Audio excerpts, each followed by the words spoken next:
নমস্কাৰ সকলোলৈ।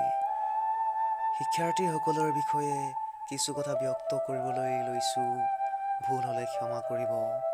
কিছু সময়ত দেখা পোৱা যায় যে শিক্ষাৰ্থীসকলৰ অভিভাৱকসকলে শিক্ষাগুৰুসকলক কিছু ক্ষেত্ৰত প্ৰতিবাদ কৰে যে মোৰ ল'ৰাটো বা ছোৱালীজনী ভালকৈ পঢ়িব পৰা নাই বা পৰীক্ষাত ভাল ফলাফল লাভ কৰিব পৰা নাই। এইবুলি শিক্ষাগুৰুসকলক কিছু দোষ জাপি দিব বিচাৰে। হয়, শিক্ষাগুৰুসকলৰ কিছু দোষ থাকে, কিন্তু যদি শিক্ষাৰ্থীসকলক সময়মতে বিদ্যালয়ত উপস্থিত হৈ সময়মতে ভালকৈ পঢ়াই দিছে, ভালকৈ বুজাই দিছে, কোনো এটা বিষয়বস্তুৰ ওপৰত গোটেই সাৰাংশ ভাঙি পাতি বুজাই দিছে, তেতিয়াহ'লেতো শিক্ষাগুৰুসকলক প্ৰতিবাদ কৰাৰ কোনো অৰ্থ নাথাকে।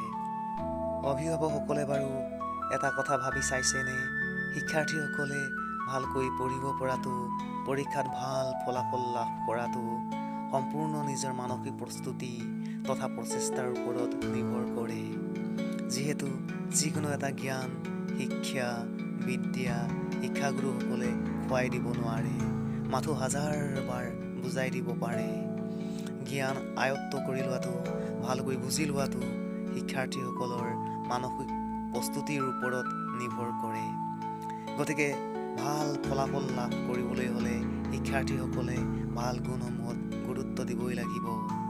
যেনে 1 নম্বৰ মানসিক প্ৰস্তুতি তথা প্ৰচেষ্টা, 2 নম্বৰ পৰিকল্পনা, 3 নম্বৰ নিয়মানুৱৰ্তী, 4 নম্বৰ কৰ্তব্যপৰায়ণতা বা কৰ্তব্যনিষ্ঠা, 5 নম্বৰ দায়িত্বশীল আৰু 6 নম্বৰ আত্মসন্মানবোধ। গতিকে ভাল গুণসম্পন্ন ভাল শিক্ষাৰ্থী হিচাপে পৰিচিত হ'বলৈ হ'লে, ভাল ফলাফল লাভ কৰিবলৈ হ'লে এই গুণসমূহত প্ৰাধান্য দিবই লাগিব। হয়, শিক্ষাৰ্থীসকলে এই গুণসমূহত গুৰুত্ব দি লক্ষ্যৰ পথত আগবাঢ়ি যাওক।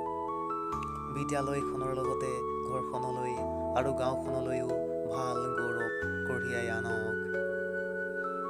ভৱিষ্যত জীৱনৰ সুস্থ ব্যক্তিত্বৰ সুস্থ নাগৰিক হিচাপে গঢ়লৈ উঠক। সদৌ শেষত আপোনালোকলৈ এটাই অনুৰোধ, ভিডিঅ'টিৰ কথাখিনি শুনি কেনে লাগিল কমেণ্ট কৰি জনাবলৈ নাপাহৰিব। লগতে লাইক, শ্বেয়াৰ আৰু চেনেলটো ছাবস্ক্ৰাইব কৰিবলৈ নাপাহৰিব। তেন্তে আজিলৈ বিদায়।